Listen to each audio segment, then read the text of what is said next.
The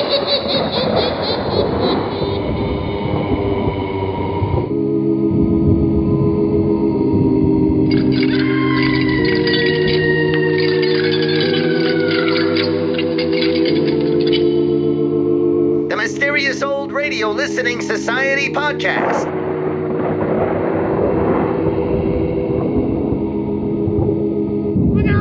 Welcome to the Mysterious Old Radio Listening Society, a podcast dedicated to suspense, crime, and horror stories from the golden age of radio.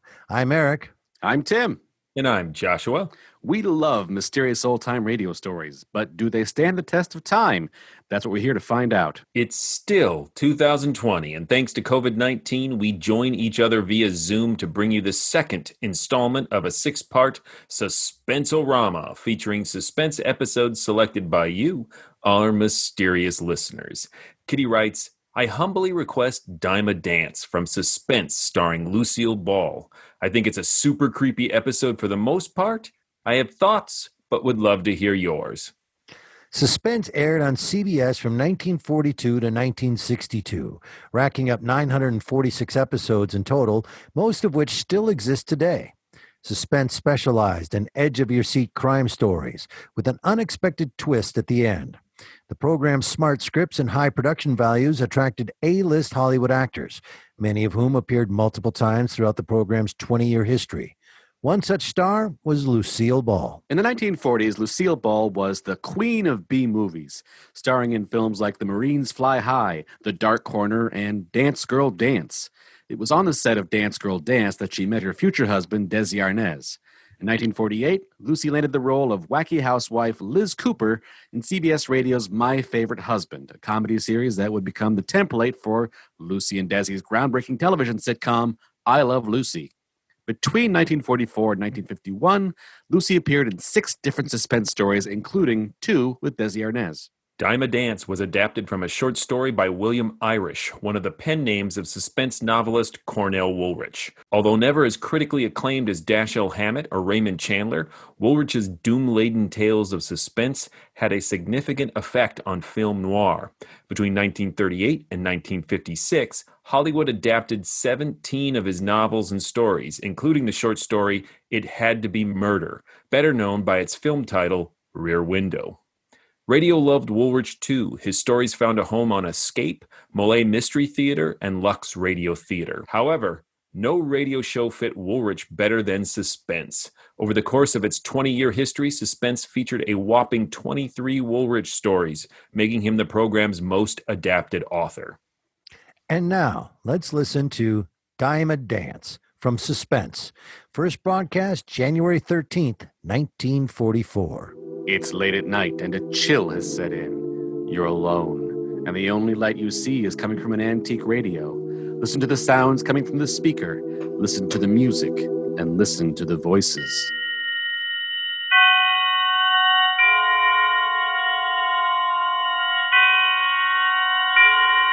Roma Wines presents Suspense.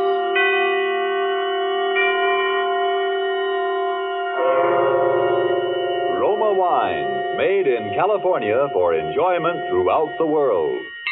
Salud. Your health, senor. Roma Wines toast the world. The wine for your table is Roma Wine, made in California for enjoyment throughout the world. This is the Man in Black, here for the Roma Wine Company of Fresno, California, to introduce this weekly half hour of Suspense. Tonight in Hollywood, Roma Wines bring you the MGM star, Miss Lucille Ball. The suspense play which stars Miss Ball, which is produced and directed by William Spear, is called Dime a Dance. It deals, as you will presently know, with Broadway life and sudden death, both set to music. And so with Dime a Dance and with the performance of Lucille Ball as a red-haired young lady named Ginger Allen, Roma Wines again hope to keep you in suspense. Have you ever danced with a murderer? Doesn't cost any more for the extra thrill. It's only a dime. How could I do it, you say? I had to save my own life. I'm a taxi dancer from the Joyland Palace. One of the places just off Broadway in the 40s. You know the kind of place. Second-rate dance bands like Frankie Froman's 15 Frolickers. I was late to work that night. I ran down Broadway, scrambling through the crowd to the entrance of the Joyland. 50 beautiful girls upstairs, boys. Come in and count them yourself. No admission, 10 cents a dance. Come in, we're just getting started. The music is the very... Hello, Max. Hey, Ginger, you better step on him. Marino's looking for you. You're late. He's burning. I know it. Has Julie come in yet? Not yet. 50 beautiful girls waiting to dance. We're just step right in. No admission, please. Walk right in there. Well, good evening. So you finally decided to come, did you? Hiya, Marino. Sorry I'm late. Yeah, you ought to be. And so should Julie. All the cash customers are waiting. I sent out the girls before all of you are here, and you say I'm playing favorites. Well, blame it on Julie. She gave me a stand-up tonight. All right, so I'll blame it on Julie. Where is she? Isn't she here? No, and she ain't home neither, because I phoned her there 15 minutes ago. Thought she was with you. And I thought she was here. Hey, if this is no gag, what happened to her? Well, that's what I'm beginning to wonder. Go on in and get your stuff on. Julie'll be all right. Yeah, maybe she slipped in while you were busy counting tickets or something. See you right away, Marino. Thanks for being late and being teacher's pet. We've been entertained by Mom here while waiting for... All right, lay off. Mom, throw me that foot powder. Looks like a heavy night out there. My feet still hurt from last night. Here you are, dearie. That's the way I am, girlie. What I like every once in a while is a good, juicy murder. Nice kid. Old enough to be murdered herself. Throw me that dress, would you, Madame Defarge, the green one. Is Julie here? Not unless she's hiding in the closet, honey. Do any of you know where she is? You asking us? Ain't she your buddy? Maybe they had a fight. Well, did any of you hear from her? Why not ask Marino? He's been hanging around her. Now, that southern girl, Sally, she used to work in a joint like this one further uptown. There was a murder for you. Come on, hurry it up in there. Out in the floor, step on it. She just never showed up to work one night. Who didn't? That southern girl, Sally. Then they found her. That was about 3 years ago. Oh, what a sight she was when the police discovered the body. Oh, cut it out, Mom. Then there was the Robinson gal out in Brooklyn, stabbed to death. They found a phonograph and records by a body didn't even belong to her. The murderer brought his own music. Oh, she was a dance hall phony, too. Maybe some guy has it in for you girls. Pleasant character. Well, maybe one fella kills the both of them. Maybe there's a dance hall killer still at large getting ready for his next victim. Now, what do you think I pay you girls for anyway? I often wonder. Joe Marino, think we're giving a free show in here? You couldn't interest anybody in that chassis of yours, even with a set of dishes thrown in. Oh, yeah. All right, all of you, file out. I got something to tell Ginger. Come on, get out. Ginger, what I wanted to see you I about. know, Marino. I put you in a spot. I'll be dressed in a minute, and if you'll ward off those garlic eaters tonight, I'll work twice as hard and make it up to you, honest. No, I'm in no spot, Ginger, but you are. Marino, what's the matter? What's happened? The police want to see you, Ginger. Police? What for? I didn't do anything. I'm sorry, Ginger, but Something's happened to Julie. that's what the police want to see you about. Julie's dead. Dead? Murdered.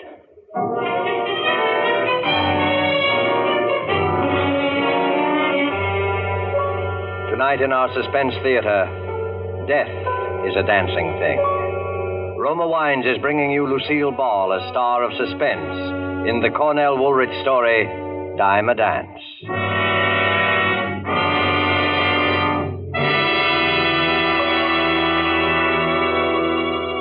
You have heard the prologue for tonight's tale of suspense.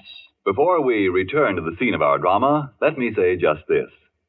Few spots on the globe boast the unique and perfect combination of nature's gifts, which makes possible truly good wine. Wine which the whole world can enjoy. But wine experts will tell you that among those fortunate spots, none can surpass the vineyards of our own California.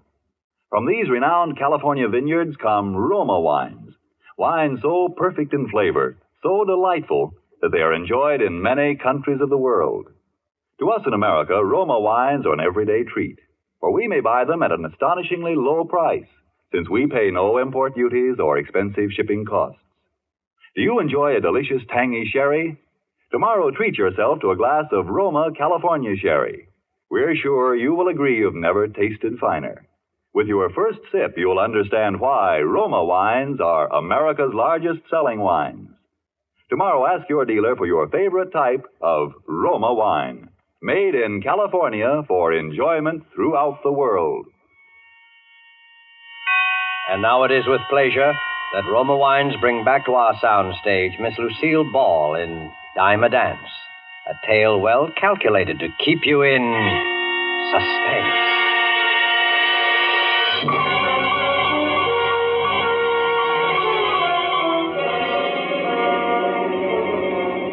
All the way over in that police car with those two flat feet from homicide, I could see Marino's face when he said murdered. Poor Marino. We got out and walked up to the third floor of the building, to Julie's room. Marino never said a word. All right, sister, in here. Is she still in there? No, you won't have to look at her. Oh. How did it happen? Strangled.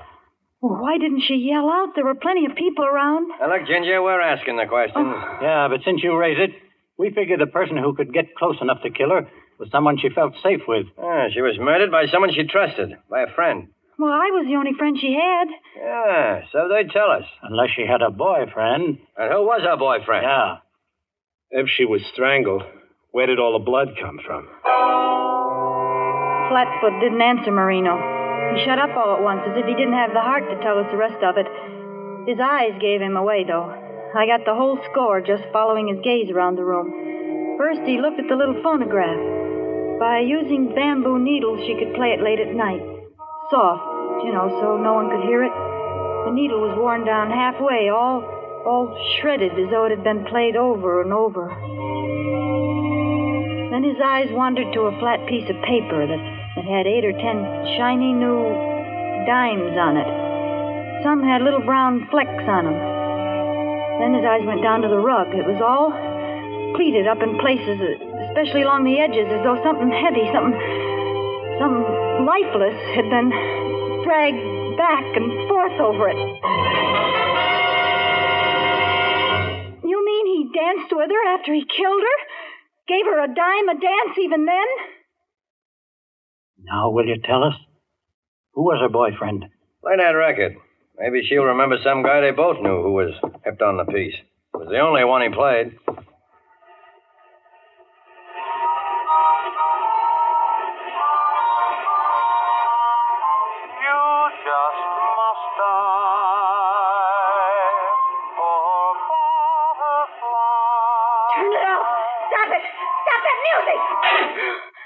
That wasn't hers. She never had that record. Poor butterfly. She hated it. She couldn't stand it. Someone brought that record here with him. Sure, someone did. Maybe her boyfriend, sort of. It was no boyfriend. It was someone who waited for her in that room in the dark and killed her before she could scream. It was the same madman who killed those 2 other dance hall girls. He pays a dime a dance. A dime a dance whether you're alive or dead.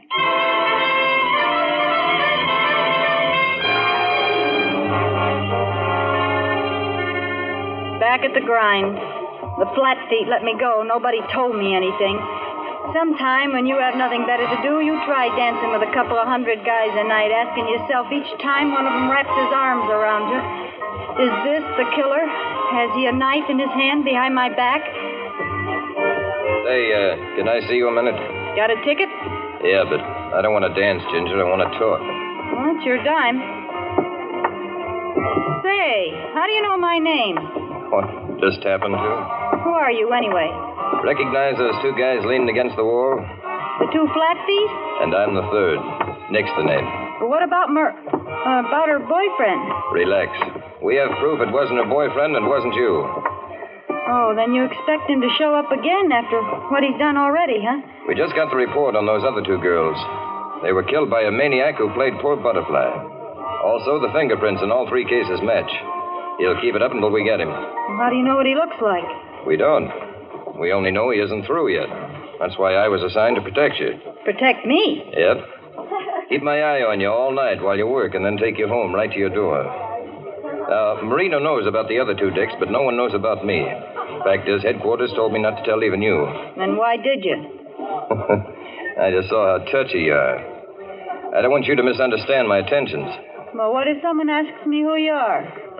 Say I'm your new boyfriend. Oh, don't get smart. I never had a boyfriend. Good, now you've got one. Oh, 35 girls on this musical chain gang. Why do you pick on me? Because we found out one more thing about the killer's habits. The 2 girls that were murdered before Julie both had red hair. Julie had red hair. Yeah. And so have you, baby.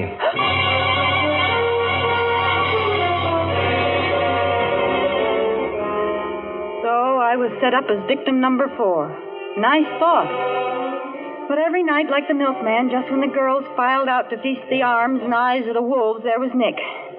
Now, that was some comfort. Nothing personal, you understand. It was also a comfort to see those other 2 flat feet on the job night after night. How's Ginger? Fine. How's Nick? Hey, you're 4 minutes late. Miss me? Oh, I'm just a taxpayer that wants to see a public servant earn his money. If the city got broke, I'd do this job for nothing. Uh-oh. Your straw boss, Marino's, giving you the high sign. I'll go see what he wants. You wait here. What's on your mind, Marino? Say, who is that monkey hanging around you every night? He pays for his tickets, doesn't he? Yeah, but he never uses them. Who is he? My boyfriend. Oh, you known him long? Long enough. Take care of yourself, Ginger. Don't worry, Marino. I know my way around, but thanks. Besides, we're not running any matrimonial bureau around here. You got to spread yourself around a little more. Share the wealth. There's other customers. All right. Now, watch that, will you? All right. What did he want? Oh, nothing. Nick, is there any news? You know, it's a month since Julie was... No. Calm down, redhead. That's just it, that red hair. Look, why won't you let me dye it? Oh, I've got my reasons. Yeah. You great, big, silent, strong cop. That's right. Those cops. And then came that night. That horrible night. I was late as usual, got to the dressing room planning to dress in no seconds flat so I could get out on the floor and be with Nick. Somehow I felt that I was going to need him that night. Some instinct told me it was a matter of life or death. It's been a whole month since the last one. What I like every once in a while is a good juicy murder. Come on, snap it up. What do you think I pay you girls for anyway? Who are you looking out the door for, Ginger? Now, you take that killing of Julie. There was a real juicy case. Oh, shut up, Mom. Will you cut it out? Oh, I'm sorry, dearie. I keep forgetting you, and she was so cruel. Well, that's all right. I'm jittery. Laverne, have you seen my boyfriend? Not tonight. Maybe he got bored. Billy, have you seen Nick? You know, the tall, handsome... Not tonight, Redhead. I guess he's giving you the air. Come on up. What am I paying you for? Come on.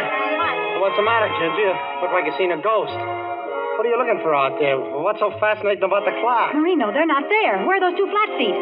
How'd you know about that? Never mind that now. Where are they? Called off. Called off? That sounds screwy to me, but police headquarters figures they frightened off whoever they was looking for. But that's crazy. I'm going to phone... That won't do no good. I told them that anybody would wait till it cooled off before trying again. Now is when we should have protection. Well, come on, get out on the floor. Come on, Ollie, out on the floor. All right, I'll be out in a second. Really, I will, Marino. Laverne. Yes, honey? As soon as Nick comes in, tell him to come right here. Tell him to tap on the door, will you? Sure enough, sugar. Hey, what are you looking at me like that for, Ginger? Look, Mom, I got to talk to you. I can't go out there on the floor. I'm scared. But what are you staring holes in me for? Mom, you and I were here in this room the last night Julie was alive. The night she must have been killed, remember? You poor kid. I always Look, liked we you. got to remember. We've just got to. There was someone dancing with Julie that night. Some rum-dum. Julie said something about him. I can't remember what it was she said. Oh, you mean the one that hurt her hand? That's it. That's it. Hurt her hand. Bent her wrist back when they were dancing. Yeah, that's the guy. She said it was almost like as if he got a kick out of hurting her. Yeah. Seeing her squirm. Yeah, now what else? What else? Well, Julie called him a cement mixer. Oh, now we're getting somewhere, Mom. Think hard. Oh, he had Julie crazy, dancing like a slap-happy pug. I remember her describing it. He'd take 3 little steps to the right as if he was getting ready for a standing broad jump. That was it. Remember how Julie said she felt like screaming, for Pete's sake, if you're gonna jump, jump. Yeah, 3 steps to the right, and if you're gonna jump, jump. Hey, what are you doing, Ginger? Some detective work? Getting some clues? You know who we're talking about, Mom? The killer. Yeah. Oh! If he enjoyed hurting her like that when she was still alive, he'd enjoyed dancing with her after she was dead. Oh, he's worse than prune face. Why, that's... There's someone I gotta tell this to right away. Oh, where the... Nick! See you later, Mom. Hey, how's Ginger? Oh, Nick. How's Nick? Are you trembling? Sure, it's me. Why not? I thought you were called off the case. We were. Then what are you doing here? Habit. Do you mind? No, you dumb ape. I don't mind. Boy, how I don't mind. And, as long as it isn't duty anymore, do you mind if I do something to you that I've wanted to do for days? Well, it depends. I want to take you in my arms. All right, take me in your arms and dance. Anyway, for the time being. I'm a rotten dancer. You're telling me. Nick, we gotta talk. I just found out something about the killer that you ought to know. Later. I paid Marino for all the dances to the end. We can leave whenever you want. After this song, they play Dinah, and then comes the break. We can leave then. What makes you so sure? Well, the band always plays a song in the same order. Then they can sleep while they work. I tell time by 'em. Limehouse Blues means it's 10:45. Lady Was a Tramp means 11:15. Dinah means 11:30. Never changes except when there's a request number. You know, I like everything about you. I like everything about you, but you're dancing. Let up on my hand, will you? You're bending it upside down. It hurts my wrist. I told you I was a rotten dancer. Well, for Pete's sake, don't dance like you were priming for a standing broad jump. If you're going to jump, jump. That's not Dinah. No, certainly isn't. It's a request number. Who requested it? I did.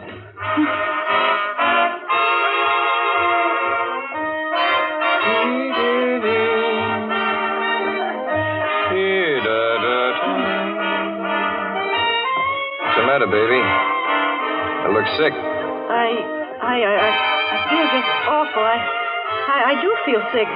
Am I dancing that bad? No, Nick, I'll have to stop. It's the air, I guess. I'll go in and get a drink of water. Yeah, drink of water in the ladies' room. Oh, I'm sorry. I'll wait here for you. I'll just be a minute.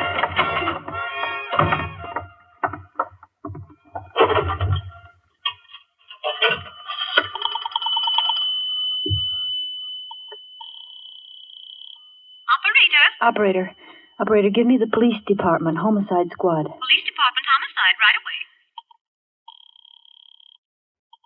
Homicide. Hello, homicide. This is Ginger Allen at Joyland. The third man you assigned to our place is... Third man? What third man? Nick Ballister, the one you assigned to protect me. We have no Nick Ballister, and there was no man assigned by us to protect you. It's the killer. He's taking me out with him. I don't know where to. Look, I'll leave a trail of ticket stubs. Please come quick. Ginger. Goodbye, Katie. Sorry you couldn't work tonight. I'll fix it with Marino. How you feeling? You shouldn't have come in here, Nick. Didn't you see the sign? All that? Men keep out, violators subject to arrest? Didn't say positively. Besides, they wouldn't arrest a cop. Why couldn't you leave me in here alone? You were gone so long, I thought something had happened. Nothing's happened. Yet.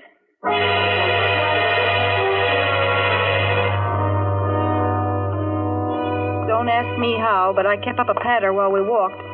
All my brains were in my right hand to clutch those ticket stubs in my coat pocket. I kept dropping those stubs, making sure he didn't see. I tried to stay on the bright streets, but he led me to the lonely ones. The one we were on now was like a graveyard. No lights, no people. Suddenly, I felt my blood run cold. My fingers in that right-hand pocket fished around like a drowning man clutching for straws. The last ticket stub was gone. Ginger. Yes, Nick? I'm hungry. Would you like some chop suey? Like it? Oh, I'd love it.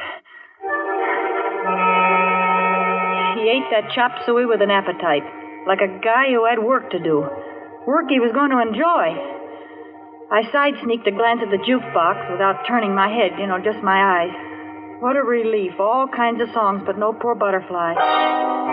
Nick was beginning to act nervous. He'd guzzle a cup of tea, pour another, keep looking over his shoulder like he was worried somebody might be following us.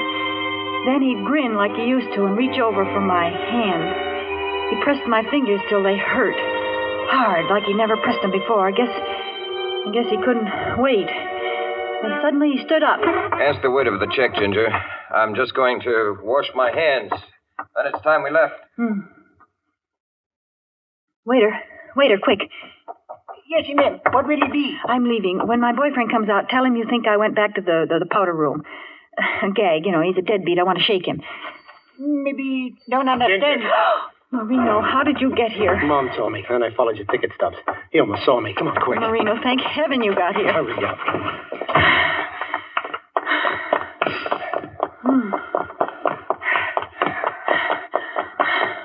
Marino, I can't run anymore. I won't last the block.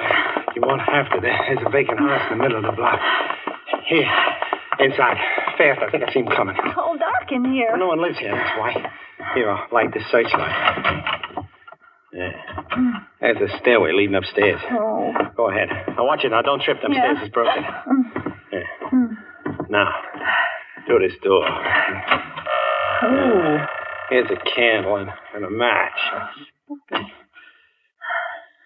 There. Now we can see each other and wait. Do you think we're safe? We'll know in a few minutes. Oh, Marino. Good job. Oh, it's him. Shh, put out that candle. Now hide back there. I'll take care of him.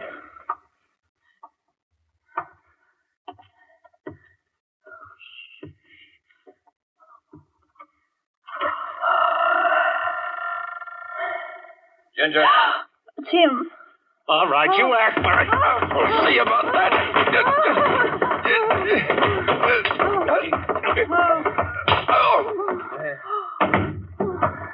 Marino. Oh.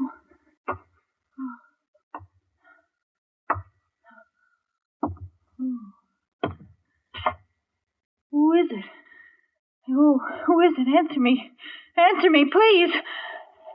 Oh. Oh.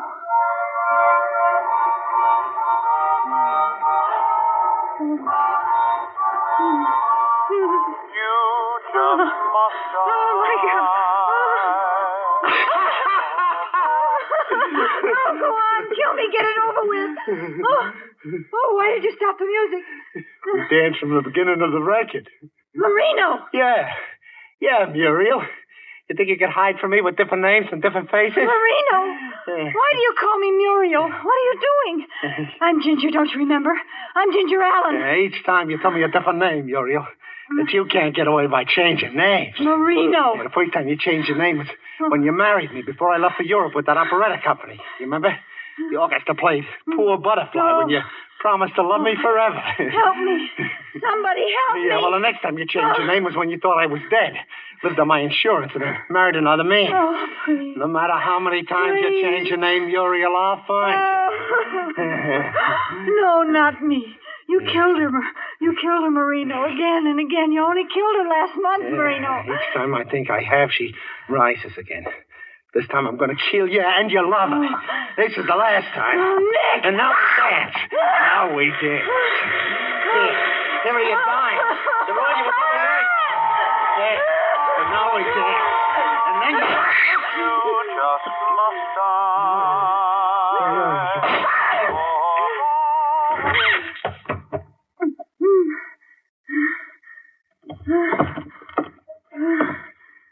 How's Ginger? Oh, Nick. Oh, Nick. I thought he killed you. I got an awfully hard head. Police will be here in just a minute. Oh, Nick. How do you fit into this? Headquarters never heard of you. They were instructed to say that in case you called. Well, what was the idea? Scaring me to death. Well, I figured Marina would follow Ginger and her boyfriend once he thought the police were off the case, and when he did, I had to have you thinking I was the killer, so you'd run off with him willingly. Why, you no good. It was the only way to find his hideout and the evidence we need. The phonograph, the record, and the attempted murder. At my expense, you big piece of... another thing. How'd you know about dancing like a broad jumper and turning up my wrist? Oh, I listened outside the door to you and Mom talking about that in the dressing room tonight. Oh. Gave me a couple of neat pointers. Yeah. I put them together with Poor Butterfly so I could scare the daylights out of you. Oh, you did, too. I ought to ring your... Now, calm down. No wife of mine is going to have a red-headed temper. Wife of yours. You'll do anything to learn how to dance, won't you? Yeah, it looks that way. No wonder you didn't want me to dye my hair. You wanted that nice, premature gray color.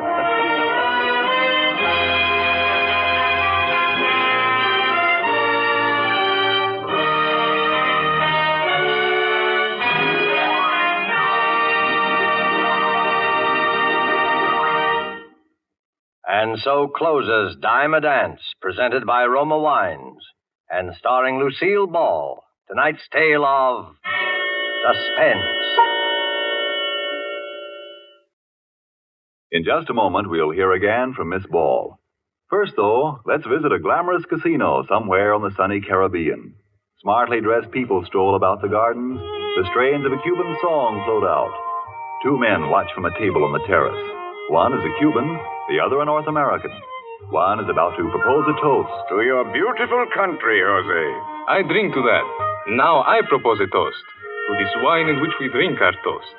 It comes from North America, from California. Its name is Roma. Only a few places in the world produce wines so fine that many countries enjoy them.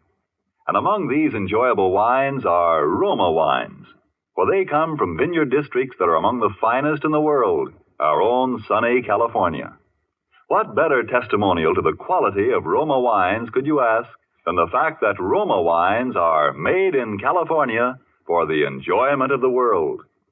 There is a fine Roma wine for you, whether your taste calls for a sherry, a burgundy, or sauterne. And no matter what type of Roma wine you buy, you know you're receiving a truly fine wine at a price made possible because Roma wines are the overwhelming favorite of Americans, America's largest selling wines. Ask your dealer to show you his assortment of Roma wines tomorrow and choose your favorite. Roma, R-O-M-A, Roma wines. Made in California for enjoyment throughout the world. Remember, this is the year of decision, and that means that this year, more than ever before, we should all buy more and even more war bonds and stamps. This is Lucille Ball. It's been a great pleasure to appear on Suspense this evening. Next week, I know you'll want to be listening, as I certainly will, to a very wonderful actor, Mr. Paul Lucas, who will appear in a suspense play called A World of Darkness. Thank you, Miss Ball. Lucille Ball appeared tonight through the courtesy of Metro-Goldwyn-Mayer, producers of Madame Curie. Don't forget then, next Thursday, same time, for Paul Lucas in Suspense. Presented by Roma Wines, R-O-M-A.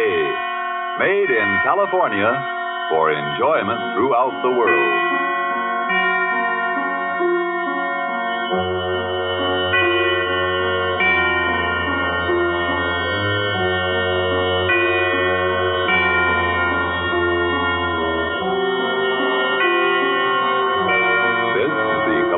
Broadcasting System. That was Dime a Dance from Suspense here on the Mysterious Old Radio Listening Society podcast. Once again, I'm Eric. I'm Tim. And I'm Joshua. That is our second in our series of Suspense-o-rama. As we head into our 200th episode, we are doing 5 suspenses in a row that were listener requests. As Joshua was pointing out, we've had a lot of suspense requests, so we're not only getting a lot of those checked off, but also heading into a celebratory 200th episode of our podcast. And that request came to us from Kitty. Thanks, Kitty. Let's start this conversation off with this. This is a classic. This is one of the best episodes of radio drama I've ever heard. It is top 10 for sure. There. Now we know where I'm heading, and now you guys can just go ahead and talk about it. I'm out. God, I loved it. I like it a lot, too. There are some amazing moments of radio in here, which I'm sure we'll talk about. I think there are 1 or 2 clunker moments with the script, but the production, I think, is a example of suspense at its very best. Let me just start by mentioning one of those production qualities, and that is just the entire opening. I think it's about 5 minutes. It's the hook. It's before we've gone to a Roma wine commercial or anything, and just all of the sound that is layered in. Yes. With the dialogue and performances, the band in the background, the chorus of female voices backstage getting ready to hit the dance floor, and the boss man rapping on the door and yelling at the ladies. You can just see the whole place. You can see their dresses hanging places. You can smell the foot powder. It's just a perfect example. I could excerpt this to try to explain what is the magic of old time radio and an example of theater of the mind, because you can see it, smell it. Every other sense is engaged in that scene. Plus, there's all sorts of really significant narrative information being given to the listener all at the same time. It's seamless how we move from the street to the front door to inside to the main floor to the dressing room. You are walking with Lucille Ball through this set. It is so expertly done. I would also like to point out it's not only production value as far as the Foley and all of those things, but in order for things like that to work, it also requires performance. And Lucille Ball is just so good of making it feel like you're with someone and not an actor performing as a character. She's really good at matching that tone that Suspense is generating of this gritty, visceral underbelly of society, seedy dance hall. And I will say this, I said this in the last Lucille Ball one we did. There's always that thing with famous people where for a few seconds, you're like, that's Lucille Ball. So you have these seconds of, oh, she's going to yell Ricky any minute, and then, but then her ability as an actor takes over. And even though it's the same voice, Lucy disappears. And this character is now entrenched, and I no longer hear that voice. Also testimony to her. And that's one of the strengths of the script, is establishing that character so quickly as being so sympathetic, and even if we don't know right from the top that she is a potential victim, that she's in a perilous situation. Yeah. She also puts across that she's tough and smart, clever and funny with her retorts to the boss too. So it's just overall a really appealing package that makes you, like Tim says, care about her, because it's suspense and very shortly she's going to be in a lot of trouble, because the script gives her the great opening line about, have you ever danced with a murderer? So we do know. Right. To put a little flag on, I agree with Joshua that there's some clunky bits to the plot specifically, and the classic suspense twist at the end is kind of meh. But that's not to say that the script is not unequal to everything else. There are some parts of the script that I think are amazing and really contribute to the overall impact of the show. One spot where the production and the script come together is the effectiveness of that piece of music that keeps getting repeated. Yeah. Poor Butterfly. Yeah. Which is a song, weirdly, I had never heard before. So I was like, what is this? Did they write the song for the show? And then I jumped into my research. I'm like, how did this standard, and me and standards, that's all I listen to. How did Poor Butterfly, the standard, elude me all these years? I'd never heard it before. Now I've heard 17 versions of it because I did that.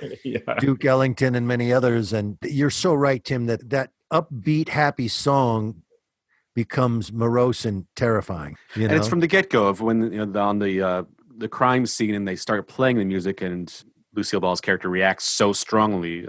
What that implies, that bit of music being played on her phonograph. Do you know what else is a really cool thing that isn't necessary to anything? Well, it kind of is. So the idea that they say she used a bamboo needle to keep the volume down so her neighbors wouldn't get mad when she played her phonograph, which is a whole other thing that I blew my mind. Like, what are we talking about? Bamboo needles, things that are lost in the past and in history. But all right, so now we've learned that a bamboo needle makes it quieter. Okay, I guess necessary to the point of that's why the neighbors didn't hear what was going on in there, but not really that necessary, except for this. Now that you have established it's a bamboo needle, when they play Poor Butterfly on the phonograph, because it's a bamboo needle, it's creepy and crunchy and distant. They examined the needle and it had been worn down, which implied like this had been played several times. Right. The other work the bamboo needle does for the play is that it immediately tells you that she lives in a tiny hole in the wall, cheap apartment, thin walls, everyone packed in on each other. And works in a dance hall, so she comes home late and she wants to play music after other people might be in bed. And so it paints this whole life just with a bamboo needle. Yeah, that's a really good point, Joshua. Like, they told me all that with one detail. Well, that, and we know her life, so we can assume things like that. Yeah, man, great point. Here's an example of strange bits that are in the script with these beautiful magical moments. And I'm going to admit, caveat right here, I'm maybe being harder on these bits because the rest of it is so good. But it's a strange moment when Ginger reacts to the record and says, no, Julie hated that song.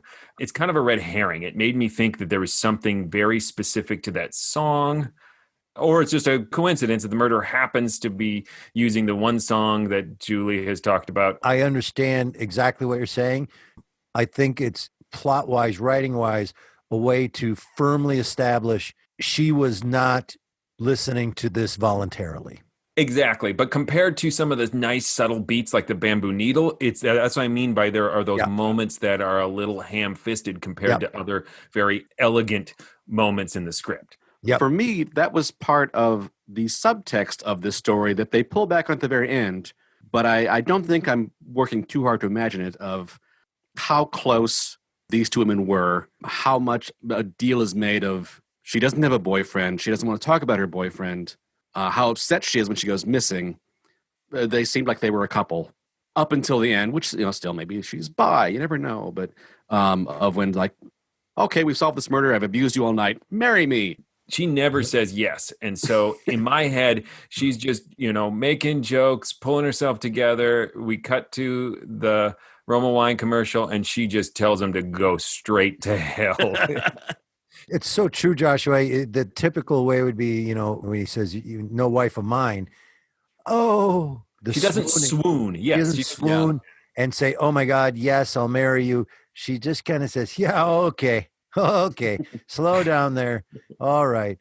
So one of the notes I made was about the ending, which was my clunky moment that I completely forgave because everything else was so great. The reveal of, well, I was listening outside your door. That's how I got the information. You got really ham-fisted. You didn't need to give me all that explanation. You didn't. It could have ended with, I thought you were dead. Well, I have a hard head and I killed the guy. Dun, dun, dun, the rest from that point on is unnecessary, and including getting into the, I actually fell in love with you, will you marry me? That sappy, sweet kind of ending. The reason I think that they added it and didn't end it with, thanks for saving my life and, all of that, is because it's so horrific to listen to that scene in the room where she's being attacked and you don't know by who. I will get into the whole production of that and the timing of that, but it is gross to the point where she even says, she doesn't say this, but alludes to, you use me as bait. I'm going to be scarred for life. I'm glad you got him, but my God, I think, you guys, that the sappy ending that isn't necessary was added by someone who went, hey, we can't leave them with that taste in their mouth. We got to give them something nice, something joyful, and that she's going to be okay and not have 25 years of therapy, which she will, by the way. Yeah, I don't think I have a problem with the ending because it's not sappy. I feel like there's a danger of reading it the way we read other old-time radio scripts, and I think there's something more complex going on underneath it. I don't know that it's a suggestion of a lesbian relationship, but it is at least an intentional undermining of a conventional romantic bow at the end of a story. It does soften him. He's kind of supposed to be the hero, but he also did something really awful. Put her in jeopardy and also terrorized her. And one of the plot problems there is, in the universe of the story, for his plan to work, there was no reason to not include her in it. She has proven to be very smart and savvy. The only reason not to include her in on this is to keep the audience in suspense. Like, they needed to give us an in-universe reason why he couldn't have told her and got her to help him. His plan would have been more solid with her help in it. And so that's one of the problems of the script. Obviously, I know if she'd known it, she's the first-person narrator, she would tell all the listeners and all of our suspense would be gone. Right. Oh, and I also want to say something about Lucille Ball's performance. It might be one of my favorite radio performances is those post-attack moments, because she plays it as if she's having this completely 100% relatable physiological response to what she's just been through. She's not hysterical. She's still very sharp. She's asking all these pertinent questions about, wait, what just happened? Why didn't you tell me? How did you know? But the whole time she's slowly de-escalating from this physical hysterical response, but her intellect isn't engaged in that hysteria. Yeah. That's a nice point to make because they keep establishing over and over in the story how experienced she is in dealing with aggressive behavior. That she always has to deal with people being too handsy or just not respecting her boundaries. That she is not new to a potentially dangerous situation. Yeah, and she just lets us listen to her pull herself together in a really realistic way from what just happened. She doesn't just snap out of it. But we also admire her because she doesn't need too much time. You're like, that's her. She's smart. She's figured this out. She's mad. You should be mad. Give it to him. So it's this perfect mix of realism and heroic escapism. But yes, this ending beat has problems. I don't want us to dwell on that forever because that's like a tiny percentage of the whole show and all the awesome things in it. You know how in Law and Order, if someone is accused of a crime and you look up at the clock and it's, you're 20 minutes in, well, obviously he's not the murderer. In Suspense, and in this episode, when they reveal to you this guy is faking being a cop, and then he plays the song, bends her hand back, takes her out of there, starts walking down the street, takes her out for chop suey. That whole thing, you could be going, oh no, this guy set her up and pretended to be a cop, except for the fact how much time was left in the show. Do you know what I'm saying? Like I went, it can't be that. A little interaction there that which I acknowledge technically and it must be necessary, but it threw me into that skepticism when she called the police department and they instantly knew who she was, what she was talking about. Like, no, we don't know him. Like, how big is your police department that you know everyone who is and is not a member of it? Well, we don't know. What town is this? I think you were supposed to be a bit suspect of this as a twist, but I don't think you knew exactly how it's going to play out. So, well, then what happens is when the other cop comes and gets her, you immediately, and I wrote it down in my notes in big letters, oh, no, it's that guy. That's the guy. So you immediately know because of how much time is left, and he starts running her down and puts her in a room with the candle. You're like, that's the bad guy. You don't get the beautiful aha moment, Usual Suspect, Sixth Sense, those movies, or that moment where he goes, and it was me, and you go, what? I listened a couple times, but Marino, he worked for the club? Is that? No, Marino's the guy at the top who runs the club.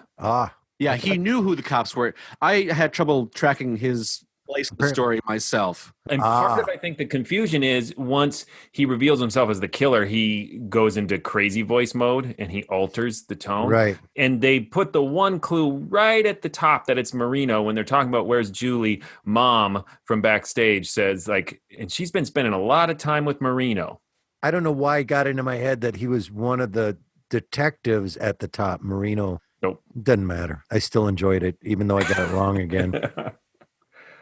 I very much want to talk about that scene where he comes up the stairs. Nick comes up the stairs. Marino says, shh, here he comes.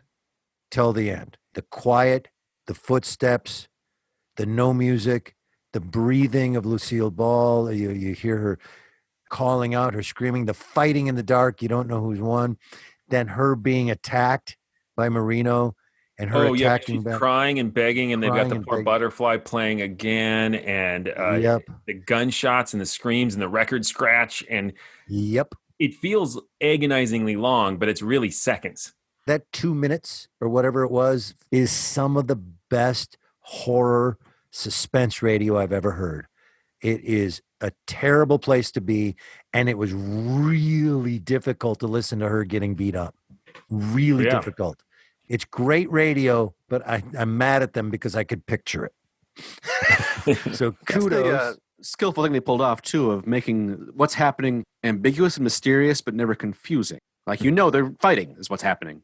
And he's not gentle because in the murder scene, they say Julie was strangled, but there's blood on the floor. Right. Clearly, he dragged her dancing back and forth across the floor so many times, either pre-murder or post-murder. So they've already painted that horrible picture in your head.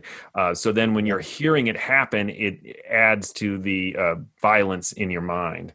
Yes, exactly. There's blood everywhere. That freaked me out. Yeah, just to talk about all the blood, and then the detective was just looking around the room. So I got the impression they had cleaned up a little bit, but he was visually indicating there was blood there, there was blood there, there was blood there. Yeah. And the collection of dimes was another, like, that's a really upsetting detail. That's the thing. He could have been a guy that killed these girls, followed them home, killed them. The details of giving them dimes, playing the song, dancing with them after they're dead. Whoo, we've entered a whole world of psychological horror and terror that isn't necessary to the plot, but certainly makes things more terrifying. It's interesting, too, that Suspense, and particularly Cornell Woolrich, writes this with such a sympathetic ear toward the female characters. Having to deal day in, day out with working at this dance hall. Often they were fronts for prostitution as well. Yeah. And that makes it extra disturbing. But Cornell Woolrich was known for the time period of having stronger female protagonists in his work. And great casting, because no one played that better than Lucille Ball, even in her comedy. When I was listening to this episode afterwards, I thought, like, if this is all I knew about Lucille Ball and someone said, she's going to do some comedy, I would say, no way. Yeah, right? There's something about Lucille Ball that just emits a confidence and a strength that comes through. And that's a weird thing to say when you talk about the Lucy show, because you think, no, that is a hapless sad sack. First of all, it's the resiliency. I'm going to get in the show. She's resilient, very confident. It's a perfect casting for this character, for this show, for what was written. I like that somehow in 1944, I think dishes had a lot more value than they do today, because that line about, like, no one would be interested in your chassis, even if they threw in some free dishes. I think there was a huge run for a while, especially in the 40s, of opening up bank accounts or credit cards with gas stations and stuff like that. You got free dish sets. That was a huge giveaway item to get you to sign up for things. Again, it doesn't really undermine my point that dishes had far more value, because that would not motivate me to do anything today. More dishes? Really? No, thank you. I have tried my whole life to convince my wife that we need 4 plates, 4 glasses, 4 knives, 4 spoons. She won't listen to me. We have 80 of everything. There's also some good old-fashioned derogatory ethnic slur in here that slips by with the garlic eaters. Oh, yeah. I wrote it down. Is it of the time that Italian men frequented these places? Is that what the deal is? They probably just thought it was doing double duty. Hey, we're taking a swipe at the Italians, and it's a funny joke about bad breath. Well, let's not also forget it's 1944. So Italians, not Italian Americans, but Italians were not top of the list of liked in the country at that time. I've been watching season 4 of Fargo recently, which deals with the racism towards Italians and blacks kind of a little before the 1940s. Yeah. But it also deals with credit cards. So the whole conversation comes around. I don't know if anyone gets any dishes out of it, but... All right. Well, any other final thoughts on this, boys? Rum dum is an expression I'd like to bring back. You rum dum. Oh, there is this interesting caveat. The other girls in the dressing room, that was some heavy character work going on. A couple of them, I believe, were from Munchkin Land. They successfully differentiated all the voices, so I'll give them that. Mom, I don't know what accent Mom is doing. It's all over the place, but you certainly knew she was talking, but that was a weird... Oh, but just I love the character, the old lady who's there in the back to make sure the girls have everything they need, and basically just sits there. I imagine her just sitting there doing nothing and just scaring them. My kind of job. Someone paid me to do that. I kiss this podcast goodbye.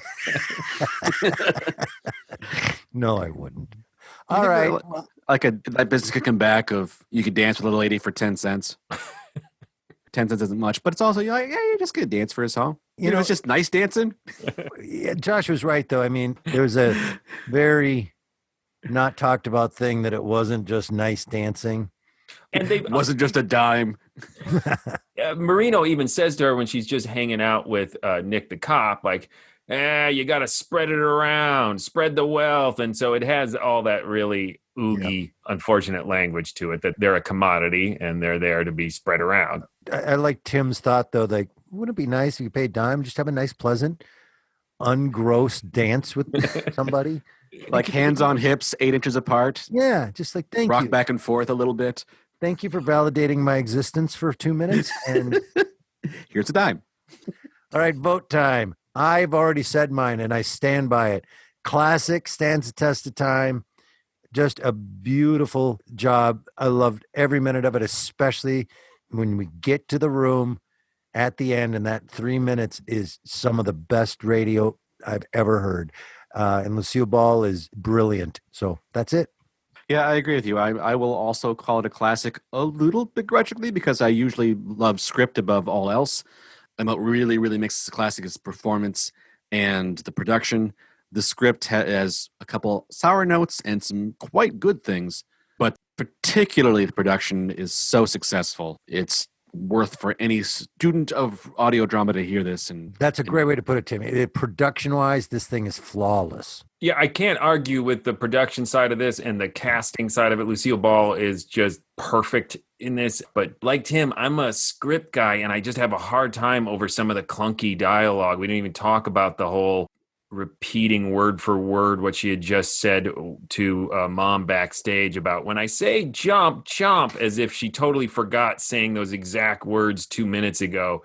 And that a little bit goes on the production side. I think that's a director who should have, if she's going to repeat the lines exactly, they shouldn't have been repeated as if she remembers it after she says it, but right, kind of says it in a way of processing it. But that I thought just pulled me out of it. And again, to compliment the script, it pulled me out of it so dramatically because the rest of it is so good. It's a little schizophrenic like that. So I can't quite give it classic because of that, but it is a great piece of radio drama. It is a fascinating piece of history with the dance hall. Yeah. And it is a really interesting piece of old-time radio because of how female-centric it is and how it subverts a lot of stereotypes of female characters that are not just in old radio at the time, but definitely in suspense at the time. Ultimately, Ginger has to be rescued, but because it's such a realistic situation, the rescue feels like it was legitimately needed, not just because she was a woman. It took the two of them together to stop this guy. Right. Well, and she needed rescuing because the male hero put her in harm's way. That is true, too. Left her own devices, she could have dyed her hair and been fine. Lived a nice, long, happy life. I do think during the Roma wine commercial, she kicks Nick in the groin really hard. I'd like to think they got married and she spent her whole life kicking him in the groin. The end. The end. Fine. All right, Tim, tell him stuff. Hey, please go visit ghoulishdelights.com. Have you heard? It is the home of this podcast. You'll find other episodes there.